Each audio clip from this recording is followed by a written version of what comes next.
Welcome everybody to another episode of the Belvista Studio show. This show's intention is to have guests on that are creating something cool, funky, different, thinking about things differently in the e-learning and instructional design world. And today's guest is Brian. Brian came recommended from Idle Courses as doing some great work from what they've seen and helping them out with what they're doing. So really, thank you for being here, Brian. Really excited to see the projects and the value that you're going to bring to myself, my team, and anyone else that watches this video. Awesome. Yeah, thank you so much, Kim. It's really great to be here. Cool. Well, basically, you run the show, so you get to share your screen and take it over and allow me to be curious about how you created your magic. Cool.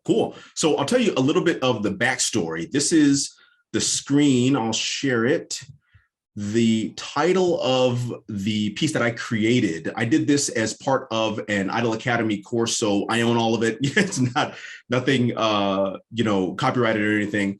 But the title is Counterfeit Caper, and it came from an experience that I had personally while I was living in South America. So I was in South America. I was doing some missionary work down there, and one thing I learned very quickly is that money is very different, right, in some of these other countries, in that there is a lot of counterfeiting.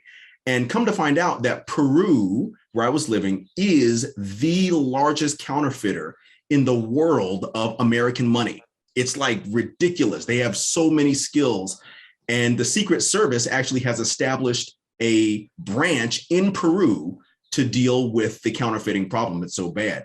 So long story short, at one point, I was passed counterfeit money, and I didn't realize it.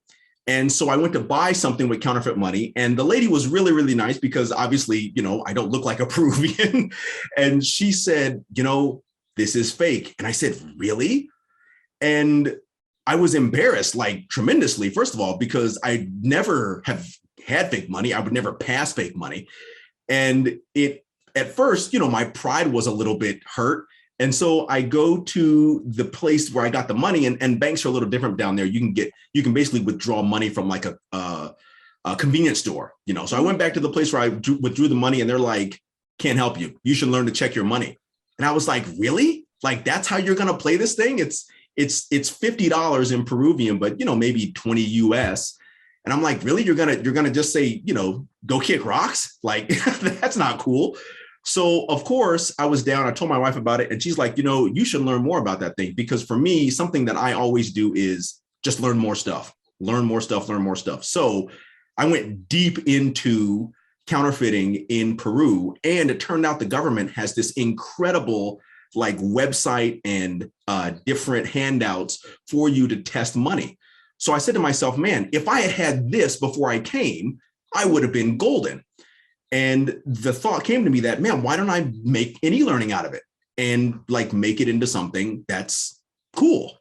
So that's what I did as a means by which to kind of empower myself, as well as to remember, the things that I had gone through. So just a real quick go through a part of the course. I've got an option here. When I designed it, I had it so that if people wanted to actually go through the course, they can go through it. And then since I use it for a portfolio type of thing, if somebody wanted to just browse it, then they could browse it. So with the browsing, you can go through, and all of this, by the way, has music on it. I'm not sharing the music right now for the sake of the fact that I don't have to talk over it.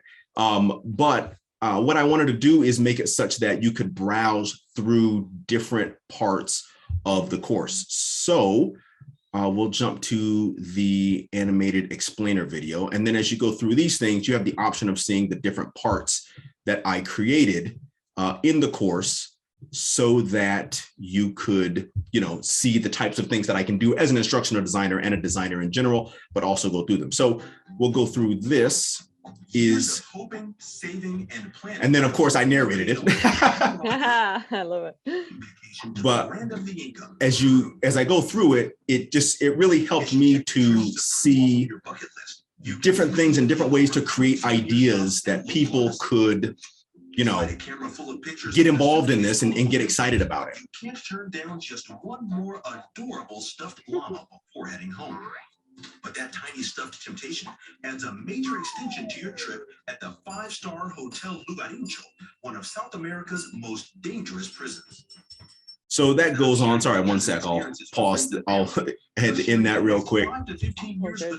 Your voiceover is good. Oh, thanks. You got like good animation and it's engaging. Yeah, thanks. There we go. So get right back to that.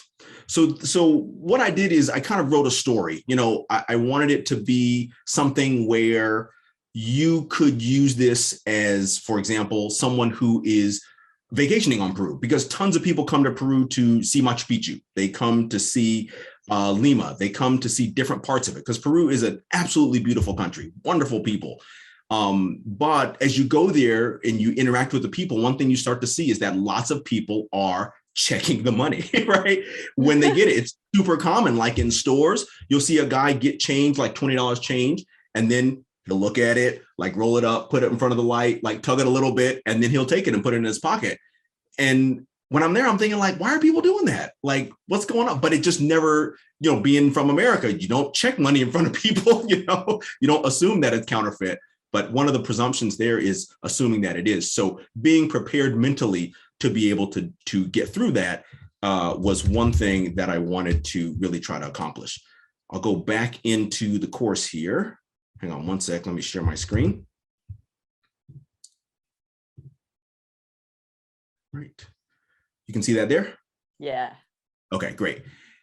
And so what I wanted to do was create different ways that you could gradually be introduced to the many security features of Peruvian money.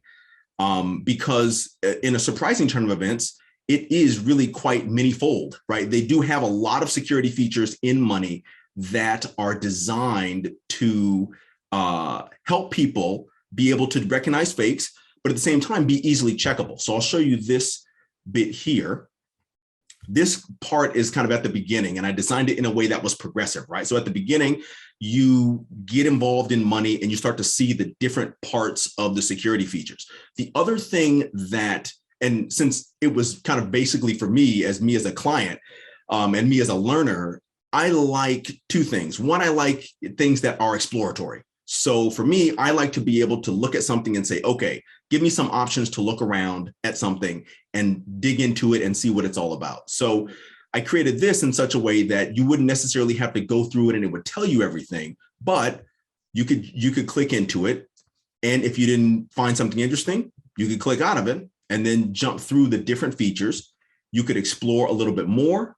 There are videos that I created that will give you an opportunity to kind of see how, of course, my fingers are starring them in them as well, but see how to, you know, touch relief printing, see what you can do in order to look at coins, what these different features look like, how they might look in like close up, what you're looking for. Like, for example, this is micro printing, one feature of Peruvian money, where to find it on the bill, and then like extreme close-ups of images that can tell you, you know, what to look for. What I wanted to do was really give people the opportunity to, you know, get involved and look around. And then I also kind of gamified it just a little bit. I don't use gamification like, hey, it's a game, but I added something that was just kind of me for fun. Something as you go through the course, you get more money, right? So you've got 50 soles, which is the Peruvian bill. You've got it to begin with. As you continue through the course, right now the function is off because, you know, we're in the browsing mode. But as you continue through the course, you get more and more money into your wallet that you can check. And, you know, if somebody wanted to come and say, hey, I got 200 soles, maybe they could get a prize of some sort. I don't know. Yeah, cool. But that's really kind of the idea. That's an aspect of the idea. Whoops, let me stay in there. And then, you know, sometimes a good example is like the difference between me and my wife, right? I'm very much hey, I want to look at everything. I want to learn everything. I want to see everything. My wife is like, give me the absolute baseline. Like, I just want to know exactly what I need to know and then move on to the next thing. Whereas I love to get more information and go deep on stuff. So the other aspect of the program, when I built it, I tested it, of course, on my poor wife for several months.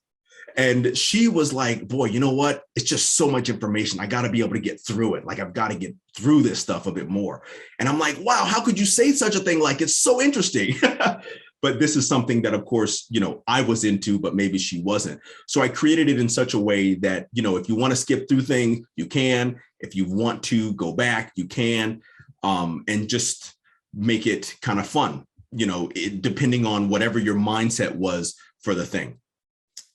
So as you can see, again, it goes through different types of, let's go to this drag and drop interaction.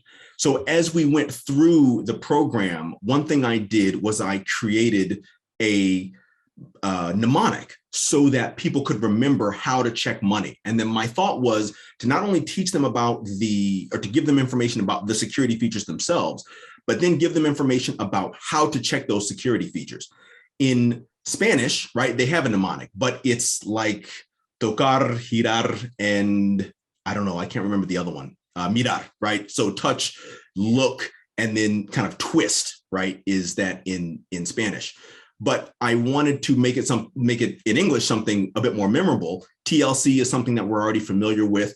So I thought of touch, look, curl as a means by which you could remember how to deal with Peruvian money when you get it. So this is a little thing that I created to see which aspects of the security features are used with the different methods. Now, obviously, because we're, browsing the situation, we don't have it in like kind of logical order as to, introducing TLC and things like that.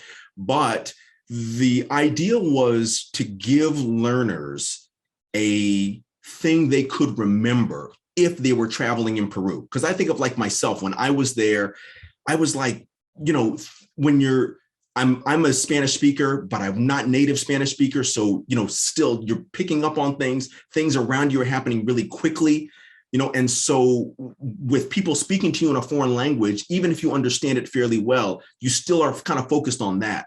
But like the money thing, to remember something just briefly, to do it before you put it in your pocket, before you take ownership of it. So that way you don't get, stuck with fake money like I did. So I wanted to give some people just a quick mnemonic that you could remember. TLC, if you can do some of these TLC items, then you have the opportunity to be able to understand what it is that you have in your hand, whether it's fake money or it's the real thing. And so I created some of these interactions just to give people an opportunity to practice, to know, right? So let me see how I would do with this. Latent images, optical variable ink is curl, cotton paper's touch, number alignment is look, I believe, relief printing. Oh boy, this is tough. Like trying to remember these things. Security stripe might be look, latent images, definitely curl. That's look, and that's look. Let's try, see how that goes. Hey, all right. Oh, nice work, Brian. So like I said, as you go through the thing, you get more soles, more money. And then I also, because I like video games, like I said earlier, I created these kind of loading screens, which, obviously you don't need, but I thought it was kind of cool to always have a tip between as you go through the thing, right? So as you go through the course, it starts out automatically if you were doing the kind of learner module. It starts off with the animated explainer video that gives you an idea of what the course is about, why this information is pertinent to you as someone who's traveling to Peru, and what you're going to learn, what you're going to be able to take away from the course. The exploratory tab interactions, the interactive assessments, the drag and drop interactions, those things are sprinkled through the course.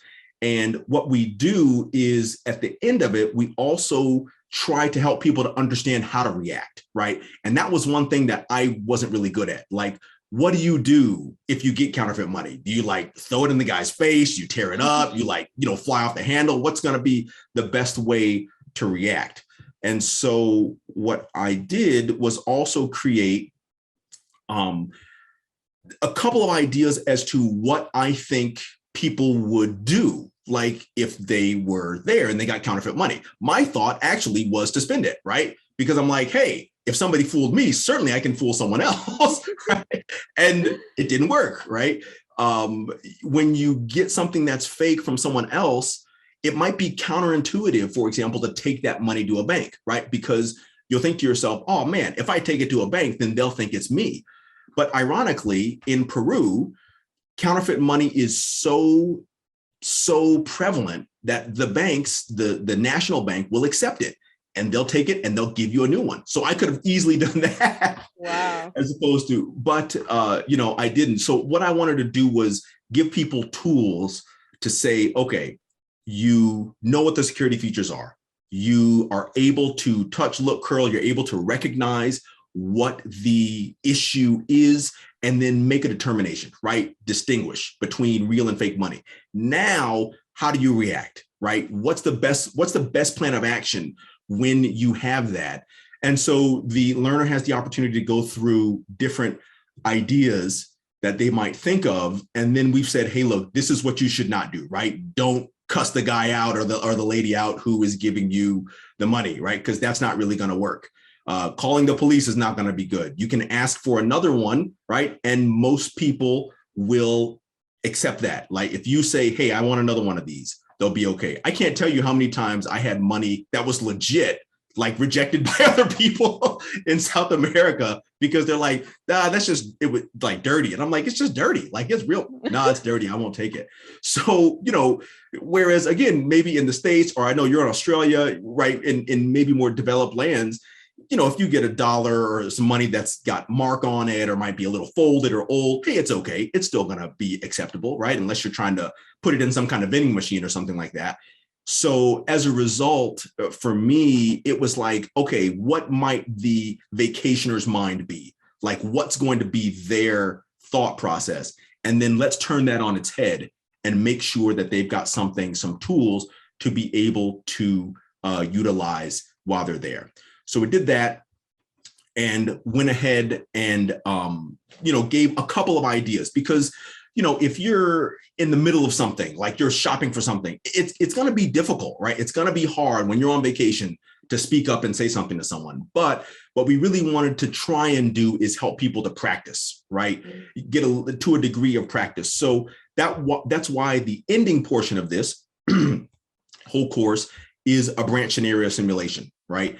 And the simulation kind of takes you through options for what it is that you might do when faced with a situation in Peru. So I wrote this thing about going to Peru, you've got some money and you're trying to buy some souvenirs, right? Just like anybody would. And so you have the options of checking money, putting it in your pocket, or just giving it back to the shopkeeper, right? And then as you go through, different things happen, right? You get arrested by the police because you've tried to give fake money back. So you got to try again, right? You go through, you say, okay, I'm going to go ahead and put this in my pocket. And of course it's a raid, right? So now you've again been arrested by the police for having counterfeit money. So as you go through, you have the ability to then see money that is real and money that is fake that I had in Peru, and then make a determination as to whether or not it's real or fake. So we had a picture here. This is what the security stripe looks like. And then you can glance at it, and see real or fake. What do you think? Real or fake? Hard to know. Real. Right? Yeah, I don't know. Yeah, right. But the idea is, as you've gone through the course, then you have the opportunity to see and make a decision and then go from there. I think this thing is blocking my X. Yep, there it is. But I put an X in the upper right corner, and the video from Zoom is blocking it. So you look at it and you say, I'm not sure, right? I'm going to check some other security features, right?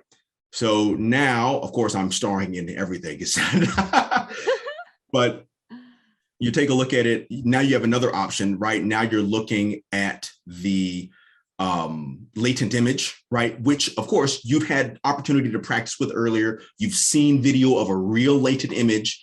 And so as you go through it, you get the opportunity to see whether or not you see an image in that part of the shoulder. Now, looking at it, it's hard to see, but if you've seen the latent images before, it certainly doesn't look like there's a latent image in there, right? No. So based on that, you might say to yourself, well, this appears to be a fake bill, right? So now you have the option to choose. This is a fake. So what do you do? Now that you've recognized, now that you've checked different security features, you've recognized it, how do you react? Again, an opportunity to practice. How do you react to a fake bill that you've got in your hand? Well, we learned earlier, you shouldn't fly off the handle and yell and scream. You shouldn't try and take off and run out of the alley. But let's say you're in a fighting mood, so you try and fly off the handle and yell and scream. Of course, now you've drawn the interest of the police, and now you've gone to jail. So now, of course, now you have to try again.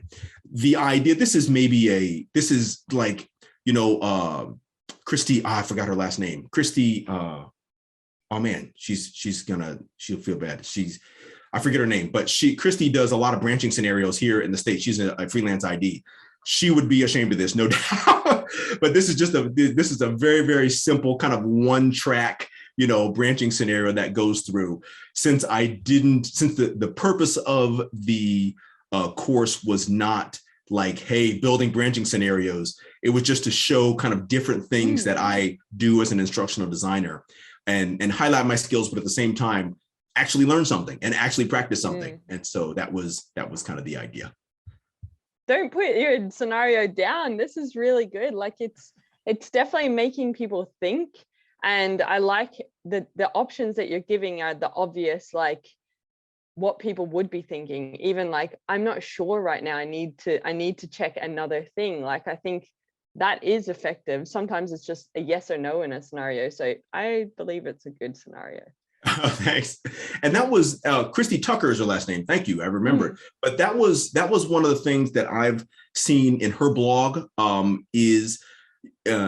some of the other aspects that I've seen with people who are writing branching scenarios, and something that I wanted to incorporate into this course, which is decision making, right? Practice taking an action, not necessarily recalling a fact, because the recollection of facts is important, right? But at the same time, when it comes to what you as a learner actually need to do when you are in the situation, the recollection of facts is only going to get you so far, right? It's taking action. It is knowing what you need to do, what you need to say, what is the appropriate thing to do or say, what's not the appropriate thing to do or say. And then, of course, in the branching scenario bit, you actually have the option of going back to the other part of the course and reviewing, right, different parts. This is, of course, the browsing feature, but I wanted to make the course in such a way that if you thought, hey, I'm really good at this thing, I'm just gonna bounce right through it and get to the end, and then you're like, oh boy, maybe I should have looked at those things a little bit more. You can go back and then review different parts, and that's something. Like, again, for me as a learner, someone who tends to go through things quickly and then say, oh man, I really should have looked a little bit more closely at that. Let me jump back and and again, giving from my perspective, when it comes to building e-learning or any kind of learning experience, I want to give the learner options in terms of kind of how they can go, how they can get around, and what they can do, and there's obviously limits that you can do with that. But at the same time, as someone who might be a vacationer, right, who might be thinking, oh, well, I don't need to be, a financial expert here on this thing, but I want to be able to do certain things and understand certain things. That's why I kind of made the browsing feature as well as the learning track, so you can go through it either way. So this e-learning was originally supposed to be very simple, right? Because it was for the IDLE Courses Academy, and they're like, oh yeah, just do something simple. And man, simple is hard. It's hard to at least for me, it's hard to say, okay, just do like 3 pages and like a little quiz and have that be it. And I'm like, man, that's just not enough. Like I gotta. So every time I peeled back another layer of this onion. There was more to peel back. And so I just kept kind of going. And so what should have taken, I don't know, maybe a few weeks wound up taking several months because, I'd write the whole thing and then do all the design and then lay out the slides and then shoot all the video, record all the, narration, find some music, animate everything. So it just wound up being a big thing. But it was such a great learning experience because it helped me to get a feel for, how these things can get out of scope, right? When you're dealing with a client, and as well as what things are going to be effective for what scenarios, for what learning experiences, right? And, then to be able to, show to people, if you want to do an explainer video, we can do an explainer video. Not to say that that's the be all end all. Branching scenarios, not the be all end all. I'm in the midst of, I've been, waylaid by my actual work, but I'm in the midst of designing like a little handout for this program that could go on a phone that would, then you could kind of bounce around and get ideas, something that you could have with you as a traveler, that then you could utilize. It's funny, this thing, I never would have imagined that being swindled out of some money in Peru would turn into this thing for my personal career and almost like my own, life's work to a very, very minor degree. Yeah. But it's really, it really gets me excited. And that's kind of why I really like instructional design and creating learning experiences, is because I just think learning is just fantastic. It is so fantastic and so important. And to be able to have a part in helping others to gain and gather information and then be better so that they can make good decisions or that they can take certain steps and maybe avoid things that you did. Man, it gets me excited. I like it. That's cool. Well, I think, the important thing is you've built a full course end to end for people to know. It's not just like 3 screens. Like, so the timeframes that you're talking about are that, and that's why it is more complex and well thought through. Have you thought about providing it to, like, I don't know, the government or whoever, like travel agencies, so they can use it? I have really thought about that, and I was intending on doing some research on that. And again, I got waylaid with other projects that I was doing, but I saw there was a newspaper that is Peruvian and it's English newspaper, and it was really, really helpful to me when I was doing research about this topic. And so I said, man, you know what, if I build this thing, I don't have an issue with giving it away for free, but to approach someone like that and say, hey, you've got readers who are interested maybe in this topic and they're vacationing to Peru, this might be an option for you. Of course, COVID-19 kind of laid waste to all of that. But that's something I've got to get some gusto up to, just really approach someone and say, hey, here's an idea and this thing is built and you can have access to it and let me know what you think. Yeah, because it is that thorough. Like, it's really helpful. So I think definitely pursue that. It's sitting there, let people reap the benefits of the passion and effort that you've put behind it.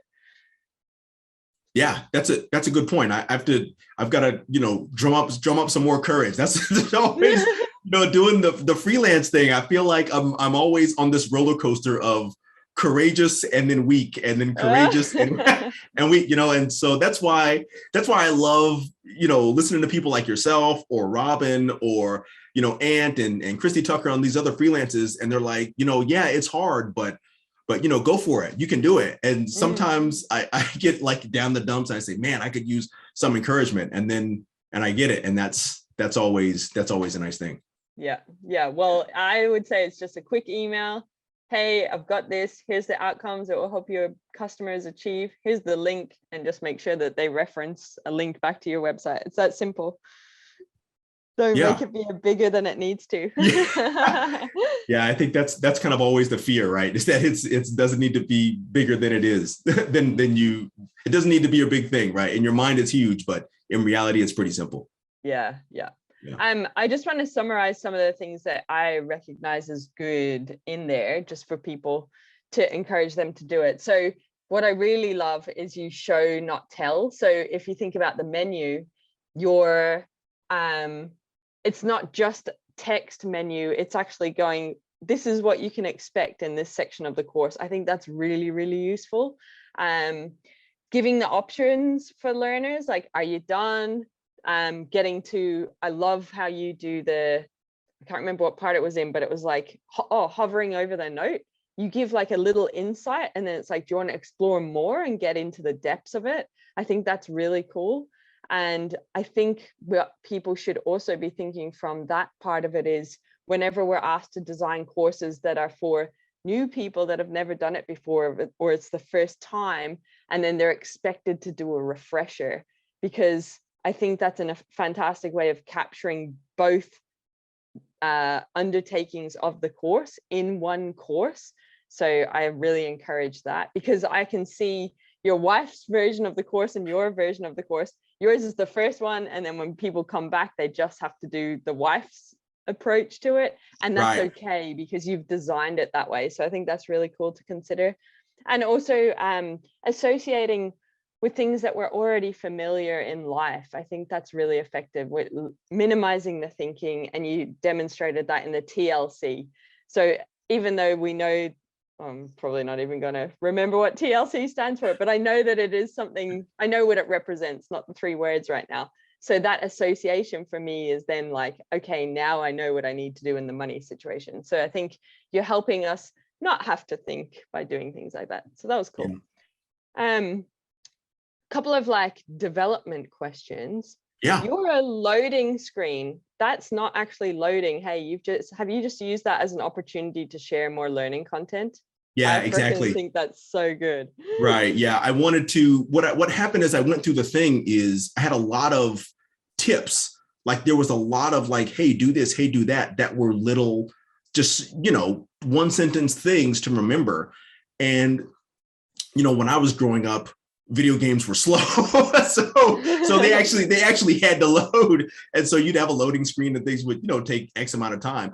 And I thought to myself, man, how cool would it be to just have a loading screen, but at the same time, use that as an opportunity to instruct. And you think that, hey, this is just, it's loading, but hey, there's a little snippet there. I can read that thing while it's loading.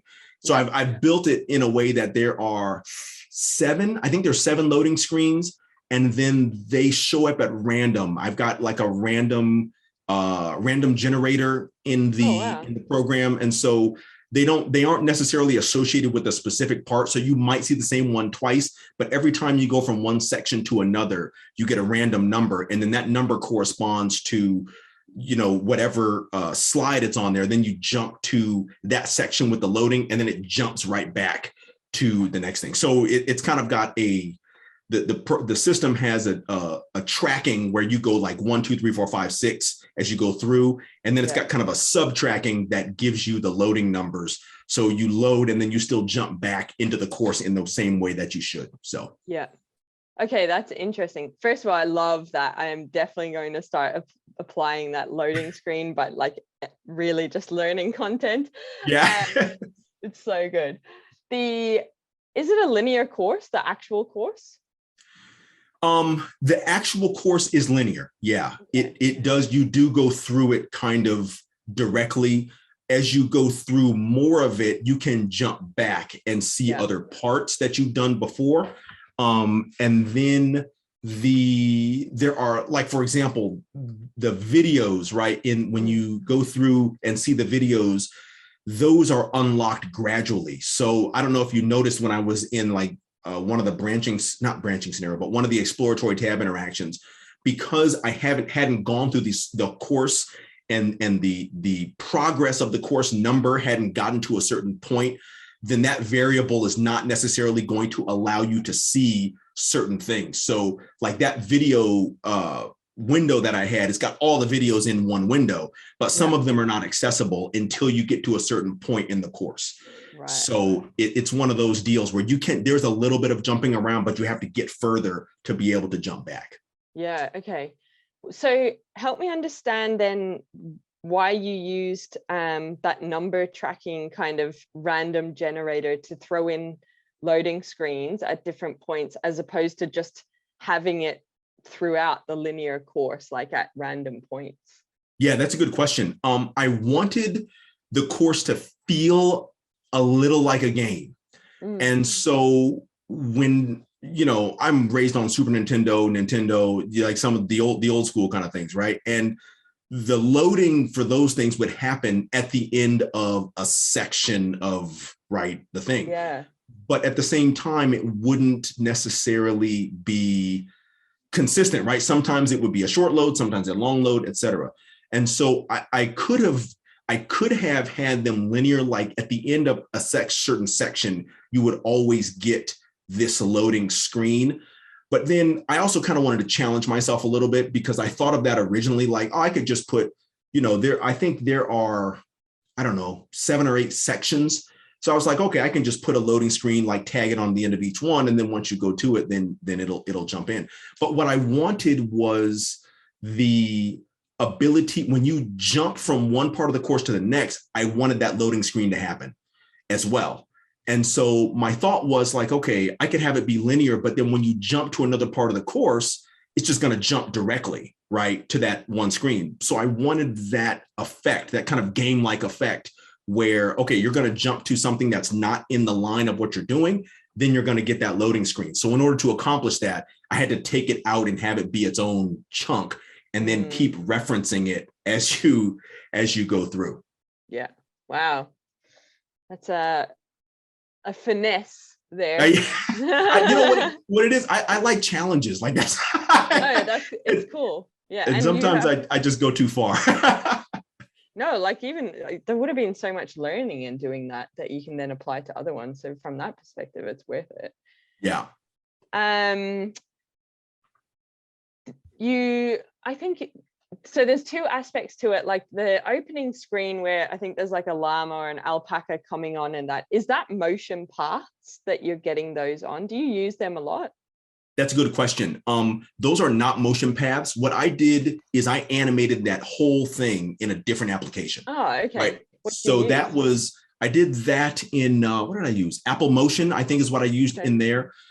Just because I feel like Storyline, as good as it is very limited when it comes to doing something that advanced and with that level of smoothness.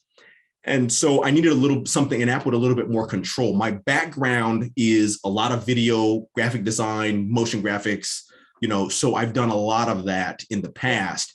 And so that's just kind of taking that and applying it. That's not to say that I have never or do not use that motion path feature. I just don't think it is in this course that much. Yeah. I have another course that I used like a lot of the motion path feature, actually. Yeah. And so that was one that I've used in it. It just depends. I think it just varies, Yeah. So when you create it in the Apple Motion, is it brought in as a video and auto playing, or is it a GIF or? Yeah. So I brought the whole thing in as a video. So the whole chunk is a video. And then I've got that video and it's, in a slide.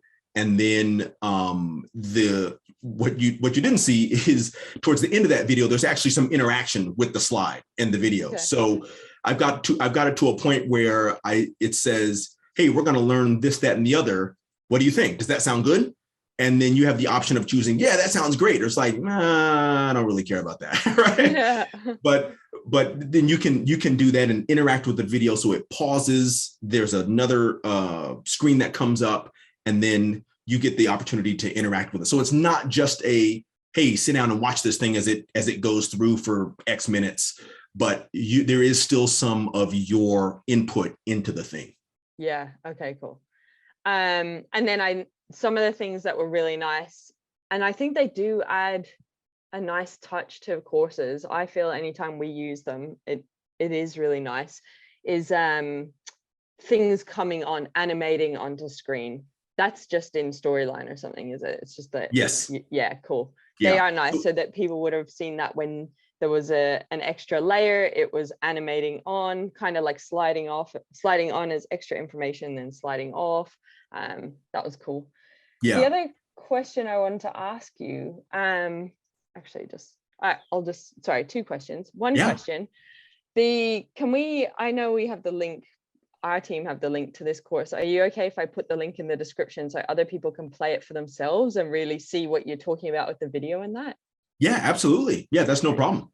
Brilliant. Yeah. Okay. So yeah, people check out the link in the description of this video, because have a play. I think you can really reverse engineer what Brian's done and think about how you might apply it for your own courses, because there's so many cool little things, even small touches, like you had a screen where you had the note on, and when you hover over the red, it went to like a black X. And then I think it's like when you select it, that's when the extra information comes on. So just thinking about how you use those states differently, I think they are the finesse of the development that, yeah, bring in the game elements and things that you have a bit of nostalgia around. But I think it's like a comforting experience for the learner if you have capacity. Yeah. Yeah. And I think the same thing, just a matter of attention to detail, when you've got those, and yeah, it's a pain, just sometimes to design those things. And it's a pain to try and kind of get it right. Because as you know, and many of your viewers know, storyline can be kind of wonky sometimes. Sometimes it's hard to deal with and get things lined up. But I feel like there's a lot of learning that can happen when you do, but then when it provides a smooth kind of interactive experience for the learner, then you've made something that I think really effectuates learning, because they're not distracted by kind of the jankiness of maybe the app and the program, but it actually is like, oh man, yeah, this thing is facilitating my ability. It's not getting in the way, but it's really bringing the material to me. I agree. I definitely experienced that with your solution. How you demonstrate a lot of good interaction. Sorry, you demonstrate a lot of interactions, but you do it in a good way. It's not interactions for the sake of interactions. So you know how people talk about making it interactive and engaging. Everything's very intentional on why you've chosen a specific activity. What's your thought process for going, this is going to be a drag and drop, this is going to be a tab interaction? How do you get there?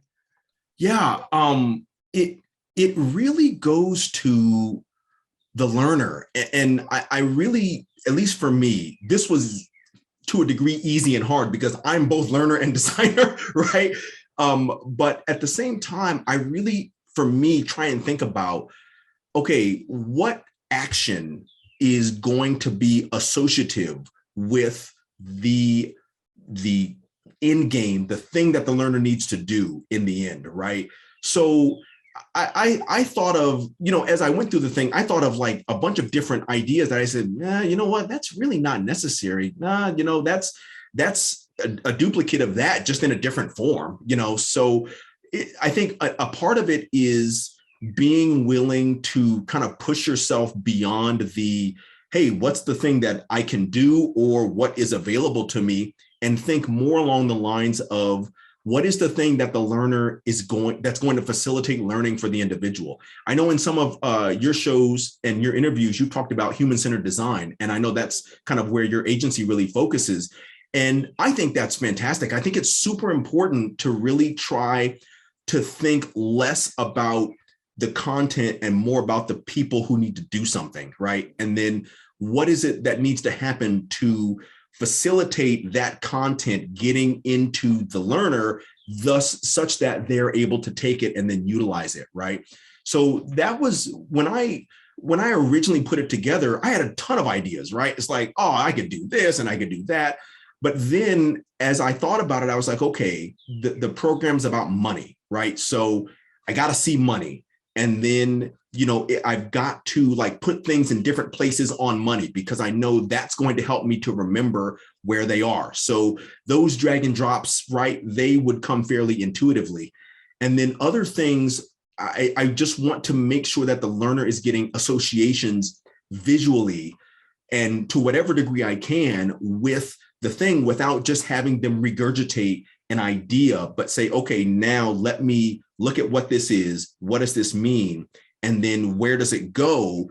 And then now make that connection between the action, the mnemonic, and then the appropriate reaction, So it's really just thinking a little bit more. And you've probably heard this before, and I've heard it from several clients who like, hey, we gotta take this e-learning and make it shine, and it needs a little bit more pizzazz. So what does pizzazz mean? The graphics, motion, drag and drop interactions, sliders, all of those things could be pizzazz in some form or fashion, but do they really facilitate learning? Are they really the thing that is going to connect with the learner and make sure that they have the tools that they need to be able to do the thing they need to do? That's really cool. I think what I love there is that people listening and watching have just seen your instructional design process live. So I really encourage people to go back and watch that little bit to think about how do you create intentional e-learning activities. And I feel like your course, on a first look, people could just be like, he is just trying to make it a shiny object. But what it does so well is there's so many effective instructional design little tactics in there that really do reinforce learning, encourage decision making and action taking, practical application, real world scenarios. That is so rich in your solution. And I think people watching this need to appreciate that it is a good development solution, but it's a good development solution because it's a really good instructional design solution. And the thought process and the thinking and the way that you've got to where your content's at, that's what's feeding into making it a good development solution. I think that's really cool. Yeah, and I think, one thing that you mentioned that has always been important to me is subtlety, right? You can browbeat anyone over the head with anything, right? But that doesn't necessarily mean they're going to learn it. But I think we can, as instructional designers and as developers, whether, e-learning development or whatever it is, even if it's a PowerPoint presentation, right? There can be means by which those can subtly influence the learner's thought and thinking. And, we have so many resources, right?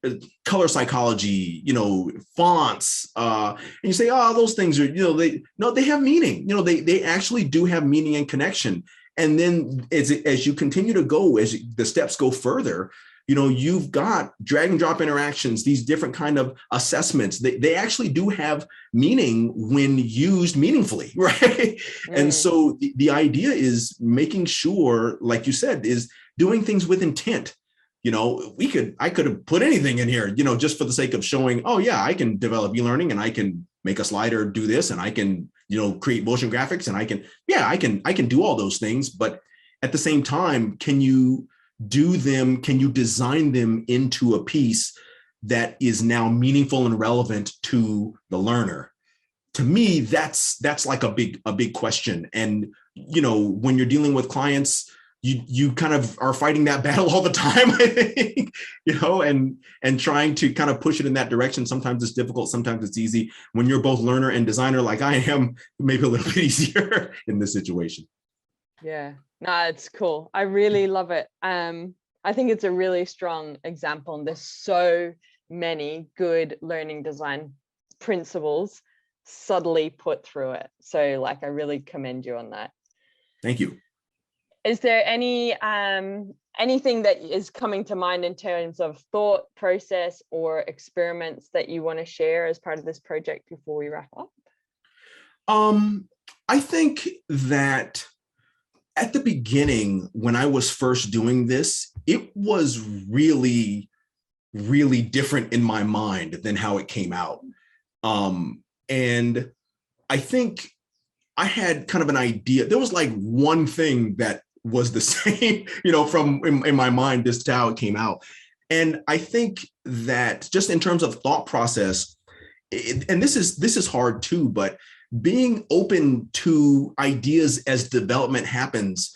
Obviously scope creep is an issue, and you can't necessarily undo like all of the work that you might have done or something like that. Even when you're working with a team or you've got deadlines, of course. But having an open mind when you kind of see things, and maybe if you can't do it on this one, maybe you can apply it to the next one. And I think that's an aspect of my thought process that I've kind of modified as my instructional design kind of career and thought process have continued to mold. And that is, continue to be open to ideas, even if you're at the like last stage of it. It might not be feasible on this, but the idea, right? The thought is really what's critical, because that's going to influence and that's going to, push your thinking for the next thing. And then you can apply that there. So I try to be really open, and I'm maybe my own worst critic. I'm always like, oh man, that thing didn't come out good, or man, I should have done that, but you run out of time, right? you can't do things forever. But I'm glad that having done this piece, it's really continued to influence the pieces I do now. Like I said, I'm writing an e-learning right now. And like the thoughts that I've had and ideas that I've had here are now influencing me as we're in the development process. So I'm happy about that, to be able to now try and apply different things in different spots. So that's kind of a thing that I've tried to do, it because sometimes we get into like it's a process and it's like, oh man, this thing's a process. We got to go, this step, that step. But being open to things kind of as they happen naturally, and as you react to things, and as your mind, has things in it for a while, and then, something comes out, you say, oh man, I wouldn't have thought of that when we were developing this thing. But now that I've thought of it, can we do it? No, but for the next time, I have an opportunity to really make it better, make it more instructional, make it more effective for the learner. Definitely. And I think when that comes up as well, I think we can be stuck on a project plan and deliverables, but it is worth bringing it up. I have this idea, I actually think it's going to add a lot of value, and putting it out there. What do you think?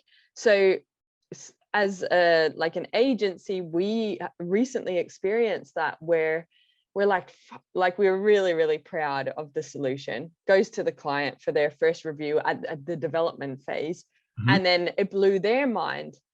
And I'm thinking, we got a project schedule, let's go, we're on track, everyone's delivering, we're in scope, really happy. The client, and we could have gone next level, because it really did open up, wow, we're seeing it now in this light, what else, because it's right. It has the potential to have a bigger impact on other initiatives. But thankfully the client called it, and they said, we recognize this, we're putting a pause on, we know that it impacts the scope, but we want to put more money into this to get it right and to solve the problem properly. So I think that was a lesson for me, to say, don't just try and push through the process. If you do have that moment, suggest it and have a discussion around, this is what it would take to get it there, because maybe it is necessary, maybe it does need a bit more money, time, resources, or whatever. But if the impact is worth it, that's a decision that should be made by the right people, and we need to give it the space to do that. I think I'm talking to myself as well here, to like remind myself. Because I mean, but like you said, it's problem solving. I mean, that's really what it is. And problem solving can have a really big impact on people's lives and on society at large, and so because of that, I feel like if you've got an idea, it's like, man, this thing could be better and could have a greater impact on people, then, can we do it? Is it possible? Or do we need to kind of reassess where this thing is scoped, either time, money, or, manpower wise, and reassess that and make some changes. But I think, if you're really intent on solving the issue and getting to the heart of that, then like you said, bring that thing up, and hey, maybe not for this one, but for the next one. But that's really, I think, where we continue to get out there and just say, hey, we're trying to solve problems, and not just build e-learning, because hey, there's lots of great designers. I'm definitely not the greatest of designers. There's lots of great illustrators. But are we taking those things and then now putting them together in a course to solve a problem? That's, I think, a bigger thing. Absolutely. It demonstrates our value that we bring. Yeah. There's a lot of need for cybersecurity. It's trending. I think your course is a really great role model that should be considered for anyone that is looking to develop a cybersecurity. I think there's many things that you could learn from this. So I encourage people, if that topic comes up, watch this and consider what Brian's done to implement. And Brian, it's a fantastic result. I love your energy. I love your passion.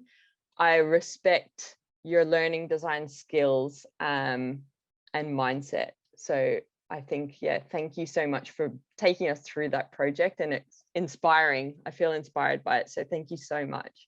Thank you, Kim. I appreciate it very much. Thank you for having me on the show. I am humbled and honored. Thank you very, very much for just let me be a part of the really, really wonderful things you do.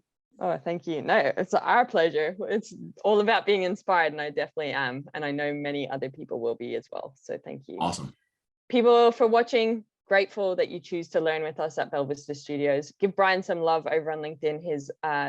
His link to his profile will be in the description. You can play with his module as well and break it down a bit more. And please share this with anyone that it will add value to, because this will lift the caliber of the industry. So we're creating more impactful solutions, and people appreciate and value the skills and expertise that we have as instructional designers, learning designers, whatever you name yourselves.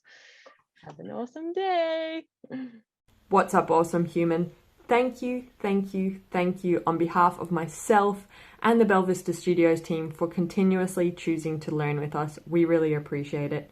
If the tips and the insights and the context resonate with you and you want to take your skills to the next level, or you want to make your life way easier, you will love our Creator Hub. The Creator Hub is a place for people like you and us. Basically, it's the stuff that we use internally at Belvista Studios, and then we just share it publicly with you. The Creator Hub is created by instructional designers for instructional designers, and what you'll love there at the moment is we've got a quiz, Could I Be a Better Instructional Designer?, that has so much tips in the feedback if you're interested in human-centered design or just taking your skills to the next level in terms of the solutions you're creating and the problems you want to solve.